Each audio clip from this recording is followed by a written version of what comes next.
Olá, estamos recebendo hoje aqui o grande amigo Alexandre Turim, novo procurador-geral do Justiça do Ministério Público.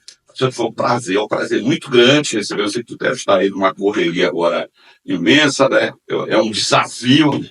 E eu te pergunto como é que foi, rapaz. A gente foi na posse, muito concorrida, muita gente por lá. Como é que foi isso, Alexandre? Boa tarde. Boa tarde, Evandro. É um prazer estar aqui contigo. Eu, desde a eleição, tenho sido muito bem recebido pelos meus colegas, por onde eu vou. O resultado da eleição, eu acho que é um reflexo disso. De 374 promotores, tinha 298 votos, sendo que 2 votos que não votaram em mim, 2 votos que não votaram, na verdade, por razões de estabilidade da internet, seriam 2 votos a meu favor. Explicar. Então, considero até que apenas 74 dos 374 realmente foram os que não votaram. Agora me fala, Alexandre, veio César, a gente comentava agora há pouco sobre isso, que é promotor, o Gilberto. Agora você, como é que é isso? Quando é que começou esse movimento, digamos assim, promotor virar procurador-geral do Ministério Público? Me fala um pouco sobre isso. Na verdade, o nosso estado foi um dos últimos estados a ter legislação nesse sentido. Foi durante a gestão do Dr. Marcos da Treva, a segunda gestão dele, que mandou a lei à Assembleia Legislativa, foi aprovada. Desde então. Mas existe um movimento para isso? Sim. Existe a queixa dos promotores? Não, nacionalmente, inclusive. Nacionalmente, a Constituição Federal não proibia, era uma vedação da nossa Constituição Estadual. No Brasil inteiro estava tendo esse movimento para garantir esta legitimidade para que o promotor pudesse ser candidato. Então, Alexandre, desde que isso aconteceu, o promotor não sai mais de lá. Coincidentemente, no Pará ainda não aconteceu. Mas no Maranhão, por exemplo, o procurador anterior era procurador de justiça. Em outros estados acontece normalmente. Nós tivemos procuradores de justiça já em listas, inclusive no estado do Pará, já com a legislação em vigor. Digo aí, de lembrança, aqui no momento, a doutora Cândida. A doutora Cândida já compôs lista como procuradora de justiça. Eu lembro que o primeiro BJ com promotor foi o Gilberto. Foi do Gilberto. Foi isso. Aí depois veio o César Madar, e agora você, né? É isso que eu me refiro. A parte dos promotores estão gostando do cara, mas deixou os procuradores voltar. Mas me fala um pouco como é que foi essa formação, essa conjuntura para você chegar, porque não é uma coisa fácil, não é, Alexandre? Claro. Como a gente falava agora há pouco, é um desafio, mas como é que foi essa construção? É para você aceitar o convite? Foi um convite ou foi uma intimação? Como é que foi isso? Bem, na gestão, já tinha feito parte da gestão do Dr. Gilberto, no Centro de Apoio Operacional Civil, e quando o doutor César, que pede o doutor César, na primeira eleição dele, da qual a eleição entrou em outra, eu fui um cabo eleitoral do doutor César, conseguimos ganhar a eleição, mas não levamos. Na segunda eleição do doutor César, novamente, participei da campanha junto com ele. Aí você fala da anterior que ganhou o Gilberto, é isso? Na verdade, na anterior ganhou o César, mas o governador o Gilberto foi o mais votado. Desde ali eu participava da campanha junto com o César. Então você já fez um movimento, já fez bastante tempo, já mudaste, tem. E em razão disso, ele acabou por me tornar chefe de gabinete dele. Fui chefe de gabinete dele por quase um ano. Quando ele disse, olha, eu preciso que tu saias candidato à associação do Ministério. Aí eu dizia, não, você não acordou. Tu já estava próximo há muito tempo.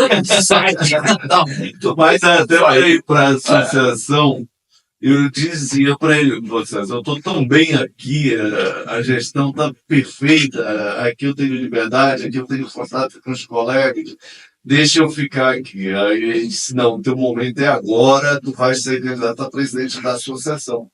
Saí em chapa única, não tive nem opositor contra mim. Tu foste para o Ampep. Fui para o Ampep.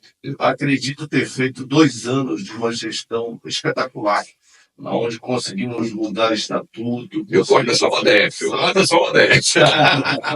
Aí, É que despotência máxima, porque vai mentir.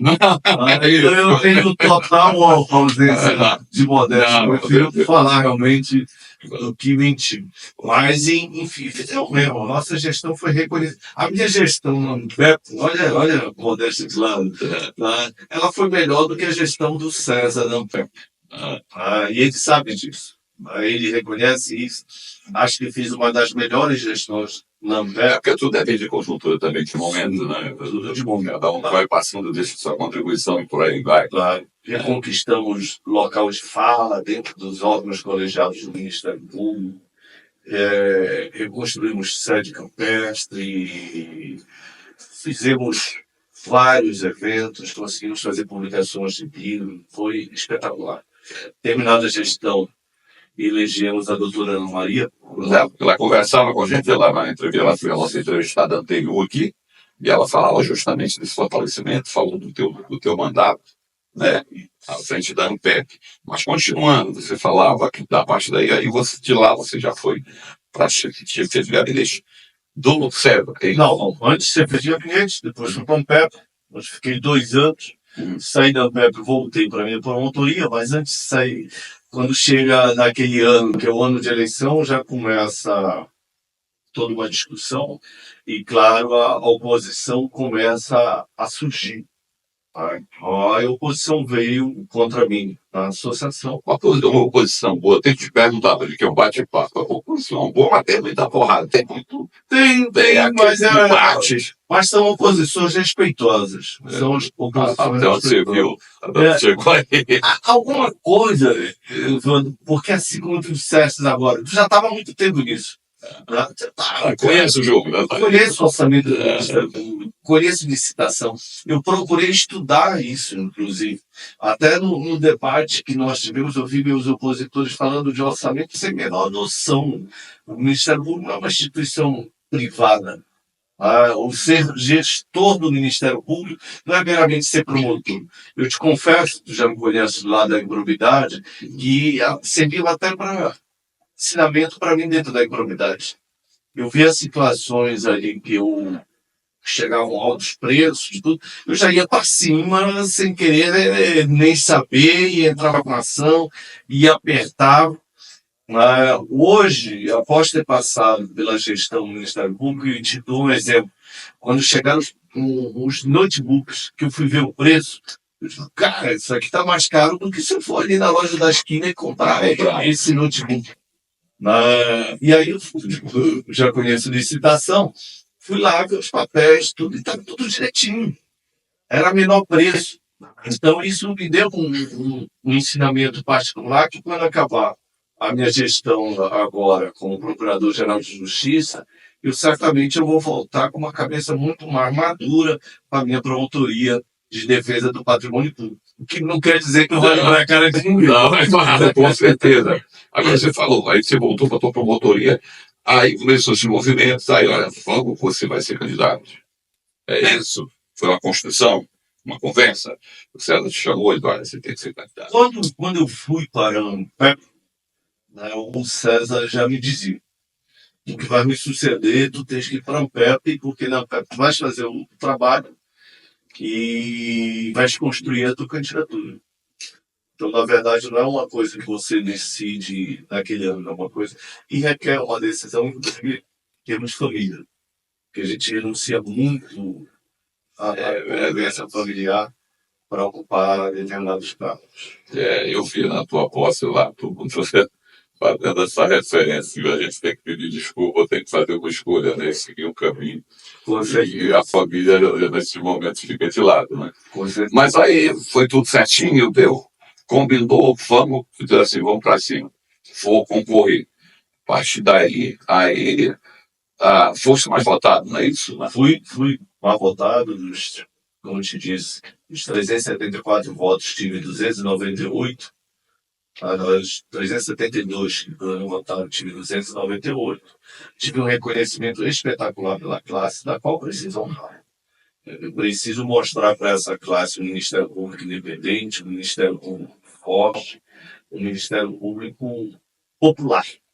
Agora, me chamou a atenção, eu tenho que fazer esse adendo da poder de conselho que você deu, que reunir todo mundo na tua posse, foi muita gente, mais uma vez te digo isso, parabéns. Mas aí eu espero da eleição, isso funcionou, digamos assim, é uma eleição, e você tem que ir atrás do voto, né? Aí você fez muito isso, rapaz, tem que ir atrás dos colegas, ir atrás do voto.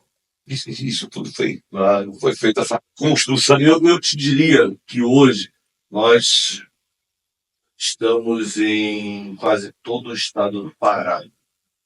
Eu acredito que conheci 90% desses municípios. 90% desses municípios. Alguns por ter trabalhado e outros de ter rodado. Isso agora vai ser de viajar. De julho para cá, praticamente, mais especificamente no mês de novembro, eu viajei o Pará todo. Gastei bons dias de férias, precisei tirar. Mas é a missão, né? Mas é a missão. Precisava. Peguei o carro e saí conhecendo e falando com os colegas, vendo quais são os principais problemas das promotorias. E chego pronto, cara. Eu vi que tu não teve muita oposição, seu lado bom, né? Eu não vi assim, o pessoal fala, não vota nós. Oposição tímida. É. Mas é difícil, depois de um trabalho do César, de 4 anos. É tímida, mas teve. César fez um trabalho de 4 anos que gerou quase uma unanimidade. Mas claro, mais silencioso, mas uma instituição como o Ministério Público, ela não vai ter unanimidade nunca. Cara, e a gente volta daqui a pouco para continuar esse bate-papo, puxar a língua do Torinho para ele falar mais do cara para a gente. Tá? Mas antes eu quero dar um recado. Torinho, você é nosso convidado. A Giovana Antonelli vai estar dia 28 de maio no Hangar Centro de Convenções. Nós fazemos aí uma palestra só para as mulheres, mas os são convidados também, não quer dizer que não podem ir, mas é uma promoção do Antagônico, uma grande palestra, você é nosso convidado. Mas esse convite a própria Giovana vai fazer ali agora. Olá, minhas empreendedoras guerreiras de Belém. Eu, Giovana Antonelli, vou estar aí com vocês no dia 28 de maio, no auditório do Hangar Centro de Convenções, às 21 horas, palestrando para vocês. E eu quero convidar todas as mulheres para estarem junto comigo. Bora? Até lá!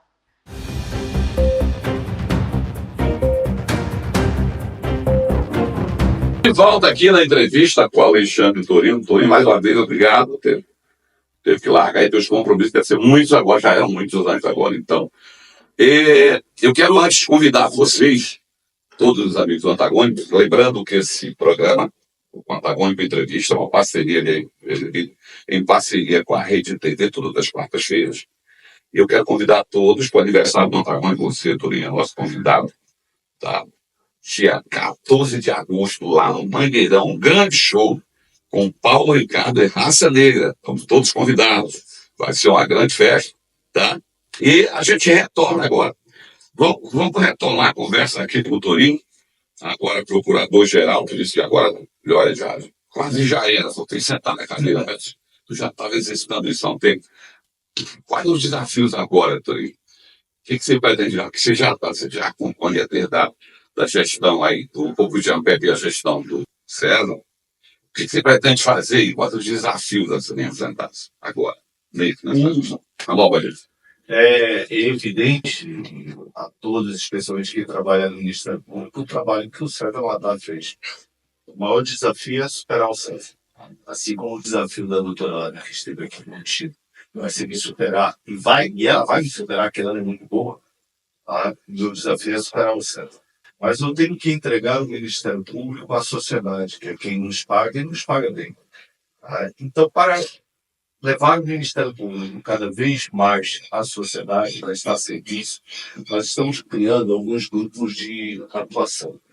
Entre esses grupos de atuação, vamos fortalecer o GAECO para que o GAECO finalmente vá ao enfrentamento às OCRIs. É inadmissível assistir aí as OCRIs se aliando. É inadmissível saber que a Ananindeua e Marituba tem a taxa do crime, que as empresas para funcionar precisam pagar para a criminalidade organizada. Nós vamos ter que enfrentar isso e enfrentar isso com rigor. Não vamos largar, também a questão da corrupção. Ao contrário, vamos sair para enfrentar ainda mais. E vamos sair para enfrentar proativamente. Nós não vamos mais ficar aguardando denúncias. Nós vamos fazer pesquisa dos municípios. O que é que aquele município está recebendo e aquele valor é vinculado a que produto. Eu dei um exemplo até na posse, você estava lá, dos computadores. O município recebe dinheiro para comprar 10 computadores e colocar nas escolas. O município recebeu o dinheiro, teve um grande evento para receber os 10 computadores, o prefeito presta contas, dá o papel, está tudo direitinho, TCE, TCM, tudo organizado, passa até pela mão do promotor de justiça e vê ali que não teve fraude nenhuma, a licitação perfeita. Dos 10 computadores, ele leva um para casa dele. Ele rouba 10%. Ninguém nunca vai saber se não tiver uma denúncia. É verdade. Daí entra o papel da empresa. Daí entra o papel da empresa. Muita gente se queixa, mas é fundamental. Tá? Mas só que a gente tem. São os nossos ofícios. São os nossos Mas a não. gente tem como chegar nisso. É identificar de onde veio aquela verba. Toda verba que chega é pública. Toda verba que chega é pública. Através dos portais de compra, você sabe se recebeu, você sabe que foi comprado. Então, identificado, olha, foram comprados 10 computadores para o município X para montar nas escolas. Grupo de atuação liga ao promotor local e diz, olha, vai lá nas escolas e vê se tem 10 computadores. Não tem, só tem 9. Está identificado aí alguma coisa errada. Pode até ser que o prefeito... acompanhar do início até chegar, chegou no computador final, né? Você chegou, fez o X. Até o fim. Não adianta, o trabalho da probidade. A probidade a gente já pega o estrago da coisa. E a grande dificuldade é provar o dolo. É interessante que às vezes tu comete crimes muito mais graves e esses crimes têm condutas culposas ou têm condutas de dólares eventuais. Na improbidade, o dolo é específico. Eu não tenho que provar que houve o roubo. Eu tenho que provar que o ladrão quis roubar. Isso é terrível. Com papel, eu não consigo provar isso. Agora, nesse caminho, Alexandre, a gente não pode negar, isso é histórico, existe a burocracia. Né? Tem que se pensar nesse... Porque as coisas se perdem na burocracia, que passa por muitas mãos na investigação. E às vezes vem a insatisfação, até olha, depende do fulano, depende do promotor, depende de quem. Como é que tu pensas isso? O enfrentamento da burocracia ele é simples, não é difícil, não. Nós temos uma legislação, até eu diria que não é uma questão de burocracia, é muito mais de legislação, né? De conseguir chegar nessas provas. Então eu vou dotar este grupo de material suficiente, inclusive técnico, para fazer essa investigação. Se eu tiver com tudo comprovado, eu já dispenso boa parte daquela investigação inicial para partir direto para uma ação de improbidade ou uma denúncia do regular. Ao que eu me refiro, que de uma certa forma a burocracia, às vezes esperar um laudo, às vezes esperar um resultado do exame, que você pode estar com a parte está esperando aquele resultado, mas às vezes aquilo se perde, lá você tem que esperar uma decisão judicial. É disso que eu me refiro. É preciso um conjunto de ações para isso acontecer. Por exemplo, o afastamento de sigilo bancário. Hoje nós temos o SIMBA, que ele é muito mais ágil. Mas é mais ágil, ele pode durar a análise 1 mês ou pode durar 2 anos. E às vezes a gente precisa daquela análise bancária para ontem. Olha como eu estou trabalhando. Às vezes eu saio a legislação não é mais isso, não é mais isso. Nós já temos o Lab dentro do GSI. Então o nosso Lab ele recebe esse material. Eu diria algo muito parecido com um extrato bancário. E leva tempo nessa análise. Eu coloquei agora lá um promotor especializado na análise desses valores. Não pode ser nomes aqui, porque é inteligência. Mas é um time bom, pode ser aí. É um time bom. Então a gente quer ver se a gente faz esta análise, claro, dependendo do volume, de 5 a 30 dias no máximo. Ainda vou visitar, ainda não tive a oportunidade de visitar o nosso secretário da Fazenda, o doutor René. Mas estarei visitando o doutor René para pedir para ele também apoio e ver quem pode me ajudar dentro dessa estrutura de investigação e inteligência que estamos montando.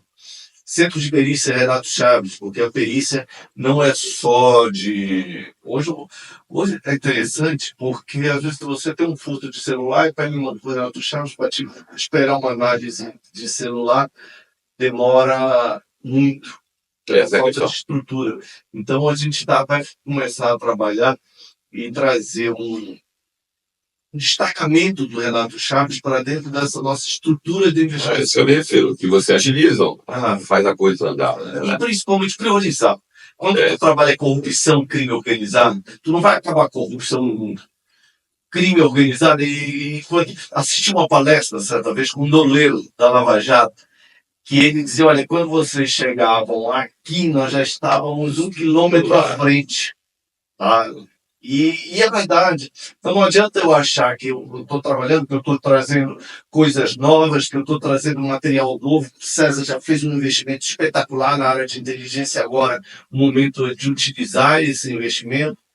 E eu vou vencer o crime organizado. Não vou vencer a corrupção. Também não vou. Mas vou enfrentar. E vou enfrentar com o máximo de ferramentas. Dentro disso, Evandro, tu deves receber mais do que eu, André. Eu recebo no mínimo 10 ligações por dia que eu sei que é fraude. Eu já não atendo mais ligação se eu não tiver o nome salvo.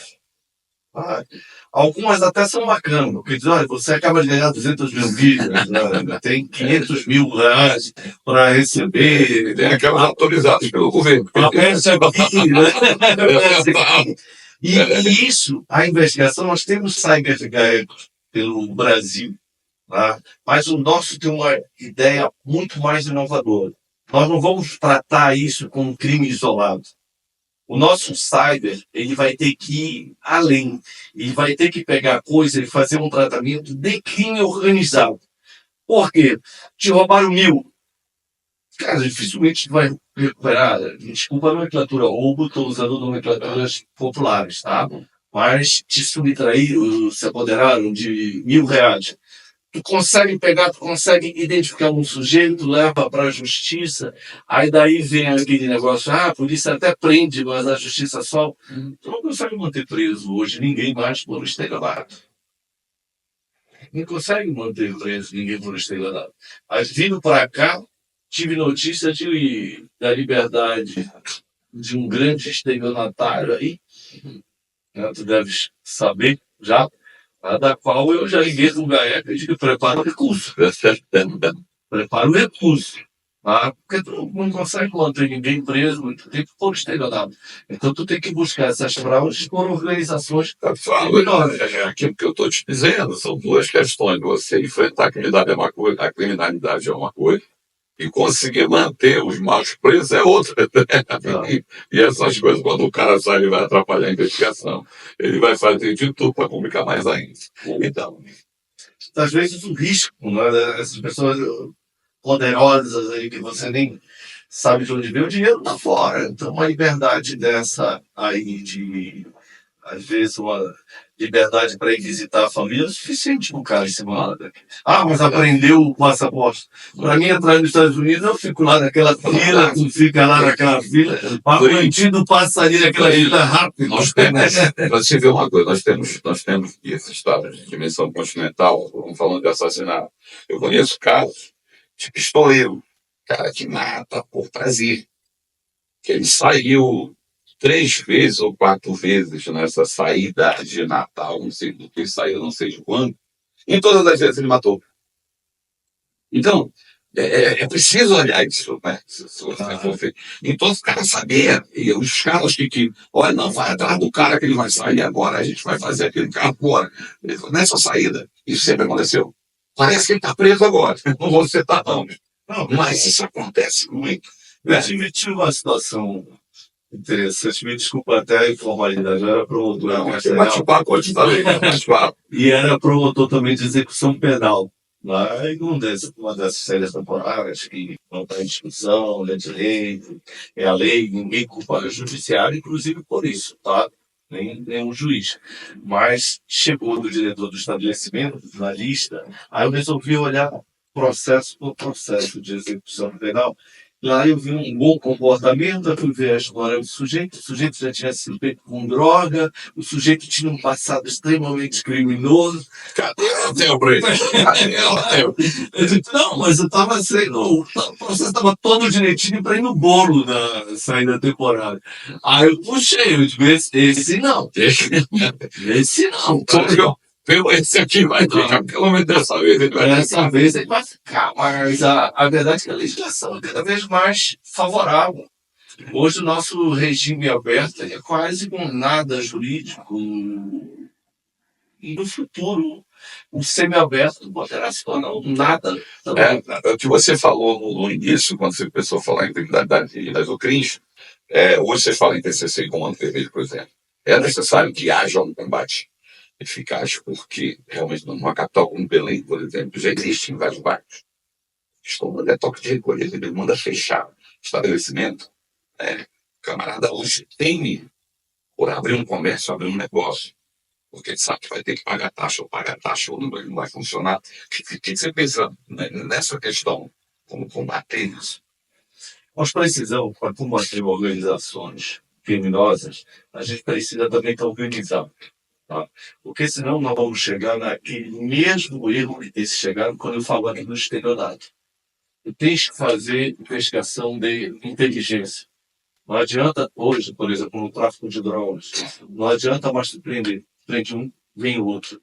Precisa fazer um trabalho para atingir o patrimônio dessas organizações. Precisa fazer um trabalho mesmo de confisco desse patrimônio. A lei de drogas ela é muito favorável a isso, inclusive.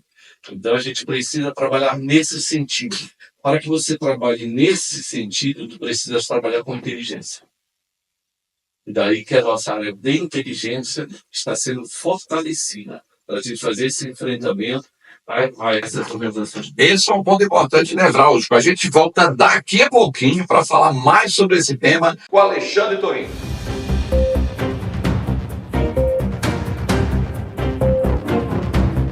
De volta aqui na entrevista com Alexandre Tourinho, a entrevista agradabilíssima, muito obrigado mais uma vez. Eu quero contar a vocês, lembrando do final do ano, dia 20 de dezembro, teremos um grande show, um festival de música, um festival de música antagônica, com grandes estrelas da música. Já temos confirmado aí Amado Batista, Fábio Júnior, vocês são todos convidados aí, tá? Então, João Bosco e Vinícius. Mas voltando aqui à nossa conversa, Alexandre, a gente... eu sei que você, agora, PGJ, você passou por várias comarcas, você fez Tribunal do Júnior, é isso. Agora tem muitas histórias engraçadas que você vê, infelizmente é isso, casos que a gente acompanha, a gente falava agora um pouco sobre isso, e eu vou te citar um promotor que me citou um caso, e a gente fica pensando, isso é verdade. O promotor, doutor Nelson Lidrato, tem que citar um abraço, doutor Nelson. Ele disse certa vez com o prefeito, não vou citar o nome da cidade, para saber. Chegou os vereadores lá, quando vieram na época, e os vereadores chegaram, doutor, vindo aqui denunciar o prefeito. A gente precisa tirar ele do carro. Ele, naquela ocasião, era 7, 8 vereadores. Esse pessoal não estou entendendo porque se vocês são os vereadores e são a maioria, por que você não tira ele do carro? Disse, não, doutor, eu vou contar o seguinte, é porque a gente vai falar a verdade. Foi ele que mandou a gente vir aqui. Mas por quê? O que é isso? Disse, não, rapaz, é porque, veja bem, está na mão de agiota. Ele disse que já assaltou tudo quanto foi licitação, já fez de tudo. E agora nós só estamos ameaçando ele. E ele acha que a única forma de ele escapar desse da agiota é a gente vir aqui denunciar. Então, é só um exemplo que eu estou te dando. Já passaste por isso, acompanhou muito esses casos de improbidade. Como é que tu trabalha isso? E hoje, na função, como é que pretende encarar essas situações e trabalhar isso? Tem muitos casos até incontáveis. Como presidente da AMPEC, eu fiz um livro de causos. A gente tem um livro de causos em que os colegas puderam contar diversos desses causos. Eu não vou pedir para a Ana até te mandar para te ler, que tu vais gostar. Mas, dentro do exemplo que foi dado, às vezes não faz de conta. Nós temos muitas situações assim. Determinados repasses de verbas federais, por exemplo, tá, que só podem ser feitos se tiver tudo ok dentro da prefeitura. Às vezes não está. Então, o prefeito, para justificar, ele entra com a ação de improbidade. Mas ele entra com uma ação de improbidade fantasiosa, na verdade. É só para justificar que ele está processando o ex-prefeito, às vezes o ex-prefeito é até aliado dele que estava ali. Tudo é um jogo. Tudo combinadinho. Isso sempre é possível identificar. No eleitoral a gente conhece casos, por exemplo, das cotas femininas. Tem um jogo de cena terrível. Aí já obtivemos. É o crime se especializando, né? Você vai passando Se especializando. Agora, recente, nós tivemos a questão do óculos, onde, graças a Deus, o vereador já está devidamente caçado, né, na Câmara, no óculos. Eu sou outro cara engraçado, é verdade. Seria como se não fosse trágico. A gente levaria, eu acho, uma nova entrevista os casos que passaram, às vezes até em processos sigilosos mesmo, que eu poderia falar hipoteticamente, mas eu prefiro não citar esses casos aqui, mas dizer que, claro, a gente busca a identificação dessas fraudes. Eu tive caso, promotor de família, passei por todo tipo de promotoria. Promotor de família Ananideu é que eu identifiquei que o advogado de uma das partes, na verdade, era sócio do escritório da outra parte. A outra parte tinha maior capacidade. Aí, na mesma hora, nós suspendemos tudo. Eu tive que chamar a mulher. Teve uma outra situação bem interessante que eu notei que o assassino olhava para a juíza com muita arrogância, com muita coisa. E aí eu disse, olha, peraí que eu vou lá no cárcere. Eu já conversando com ele, eu descobri que ele tinha dado dinheiro para o advogado dele para comprar a juíza. E claro, era mentira. Era mentira. Nós pegamos as prisões, tudo, foi tudo identificado. Então isso é um mal da advocacia negativa. A advocacia do Estado do Pará é honrosa, a advocacia do Estado do Pará ela é especialíssima. Tá? Mas nós temos mais profissionais na advocacia, no judiciário, no Ministério Público, e esses profissionais identificados, eles precisam ser afastados das profissões. Nesse caso, você está falando sobre a advocacia. Hoje, um promotor, você acha que o direito ele chega a quem precisa? Você acha que hoje acabou essa burocracia entre o promotor, entre o juiz e o judicionário, aquele que precisa? Tu ainda tem muita dificuldade nesse aspecto para você conseguir fazer justiça? Lembra aquela expressão, para ficar ruim tem que melhorar muito? Não. É mais ou menos assim. Mas já avançamos bastante. A desembargadora Nádia recentemente fez um trabalho sensacional de autocomposição. Nós vamos fortalecer, por exemplo, agora o NUPEA nosso, onde nós pretendemos criar dia de determinadas empresas, apenas falando aqui hipoteticamente, tá? Um dia da Gol, um dia da Unimed, um dia da Equatorial, para que as reclamações do consumidor cheguem até nós e a gente possa levar isso diretamente da empresa e transacionar ali com o dono no mesmo dia. Hoje, nós tivemos há muito tempo atrás do doutor Santino ainda na chefia do Ministério Público, e a comunidade, com essa intenção de aproximar o Ministério Público da comunidade. Hoje ainda temos promotorias comunitárias, hoje ainda temos atendimentos mais diversos à comunidade, que é uma coisa que a gente quer promotor presente. Estamos presentes em 118 municípios e vamos pedir e exigir aos nossos promotores que estejam cada vez mais presentes ao lado da sociedade. Quero levar esse trabalho que te falei de autocomposição a todo o estado do Pará. Ao invés de trabalhar naquela questão, não é que não seja importante, mas é porque tem vários órgãos fazendo, na emissão de documentos, eu quero levar a autocomposição. Posso aderir à Defensoria Pública, posso aderir ao trabalho do Judiciário, que faz um trabalho espetacular, mas eu preciso levar o Ministério Público para chamar as empresas locais para compor, para respeitar o consumidor, para dar conhecimento a cada um do que é a lei, do que são os direitos. Você falou dos 118, né? Isso nós estamos 144. Como é que é feito isso? É um respondendo por 2, 3 comarcas? Como é que funciona isso? E qual é essa dificuldade de o Ministério Público não estar hoje nesses 144? A dificuldade de não estar hoje nos 144 municípios é orçamentária, tá? Mas, salvo engano, esse dado não tenho de cabeça, o Judiciário tem 114 comarcas.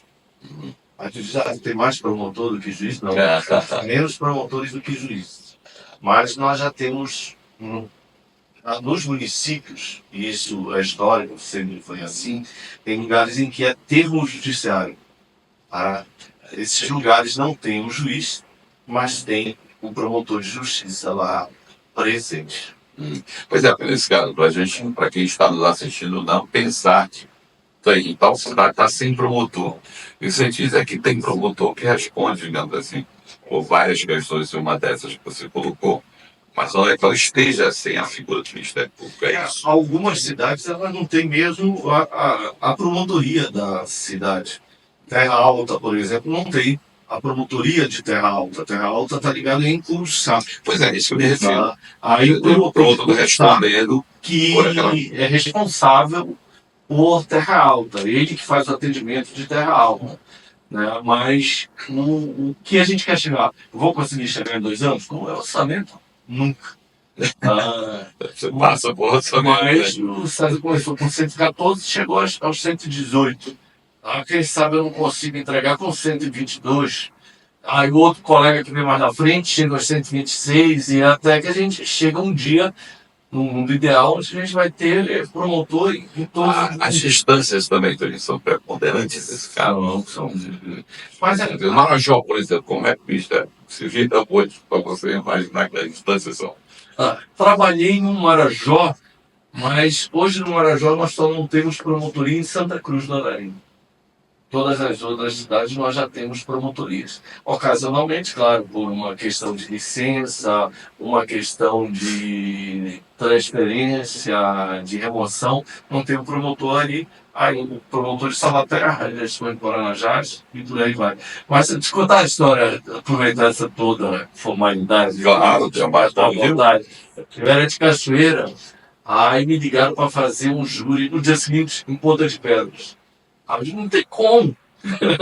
Aí a Vânia, que era do DAS, do nosso Departamento de Atividades Judiciais, disse: doutor, eu já olhei aqui no mapa, o senhor é o mais perto, está separado por um rio.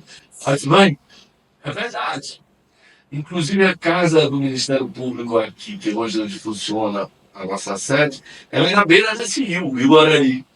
E eu atravesso para lá até para jogar bola. O campo que a gente joga futebol é lá, você pega uma canoa, atravessa o rio, é curto. Tem gente que atravessa até nadando. Aí eu chego no município de Ponta de Pedras. Né? Mas para fazer esse júri, a gente tem que ir para a sede. Tem que ir a Belém, pegar outro barco e voltar para Ponta de Pedras. E isso, quando eu chego lá fora e conta, né? Quando chega, por exemplo, hoje, já é assim, há muito tempo os senadores já têm filho. Se tu estiver em Belém, tu pega um transporte aéreo, tá? Porque tu pega 1 hora até Altamira, depois tu pega um automóvel, aí tu pega transporte rodoviário de 1 hora até Vitória do Xingu, e ali tu pega uma voadeirazinha fluvial para ti até Senador José Porfírio. Tu usa os 3 tipos de transporte para te deslocar da capital a uma cidade. É verdade, tem cidade, eu não sei se é na Jasper, mas tem cidade que é melhor para você chegar mais a Afuá, por exemplo, a cidade das bicicletas, lá isso, que é mais o Macapá, para você chegar até para Belém por um lado, que tu tentar por outro caminho. É verdade, mas a gente já está se aproximando do fim da entrevista. Me fala mais um pouco dessas comarcas. Tu começou como advogado, não foi isso? A tua vida digamos, direito, começaste a formar-se advogado, já pensava em ser promotor ou não? Eu, quando eu fiz, sendo bem sincero aqui, vestibular para direito, ainda lá nos meus 16, 17 anos, para entrar na faculdade, eu fiz porque era o curso da moda. Eu entrei para Direito porque era o curso da moda. Com 16 anos, tu não sabe direito nem o que é ainda a advocacia, Ministério Público, Judiciário. Então eu fiz Direito porque era o curso da moda. Não adianta esconder. Entrei no movimento estudantil, já era do movimento estudantil desde o secundarismo, né? E entrei de imediato no movimento estudantil, de onde conheci o caso do deputado Paulo Fonteles, família dele, e fui ao julgamento, que foi onde tem aquele menino Jesus. Foi idos aí de 87, 88, sabe? Não, início da década de 90. O assassinato foi na década de 80, mas... 87 era o João Batista, eu estou confundindo. O julgamento foi na década de 90, tinha ainda aquele ginásio lá, e eu participei ali, claro, como estudante, na plateia, vendo aquele julgamento, no cidadão, o seu nome deve estar solto hoje, se duvidar, mas do lado do Ministério Público, estava o Clodomir Araújo, veio também o José Eduardo Greenhalgh, eu acho que é essa a pronúncia, e veio o nosso, foi ministro da Justiça, estava me fugindo o nome dele agora, foi advogado, não lembro, foi ministro da Justiça no governo do Lula, na época ele era advogado. Mas continuando, para a gente não perder o time. E era o Oswaldo Serrão, do outro lado, um grande advogado também. O Oswaldo Serrão pela defesa. Vendo o Clodomir atuando, eu me apaixonei ali pelo júri, pelo julgamento. Aí eu digo, eu quero ser isso aí.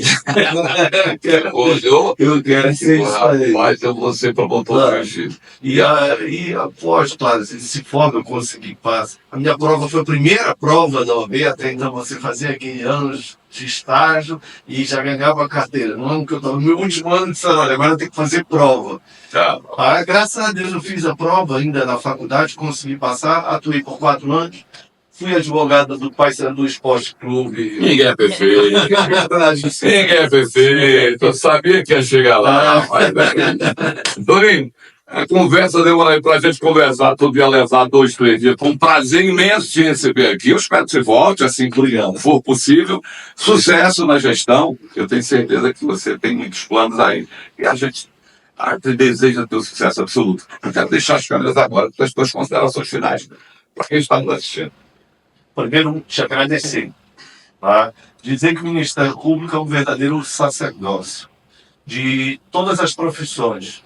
O juiz é de direito, o advogado é advogado, o procurador é do Estado, o defensor é público, o promotor é de justiça.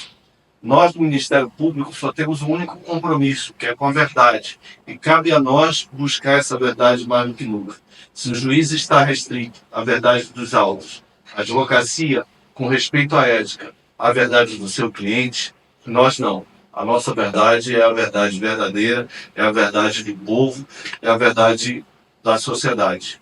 Tenha certeza, sociedade paraense, que nós vamos trabalhar em prol de vocês e buscar um Ministério Público forte e independente. Chegando ao final dessa entrevista de hoje, mais uma vez, muito obrigado, Torinho. Eu quero agradecer a todos os amigos aqui da Rede TV, aos amigos do Antagônico. A gente retorna na próxima quarta-feira.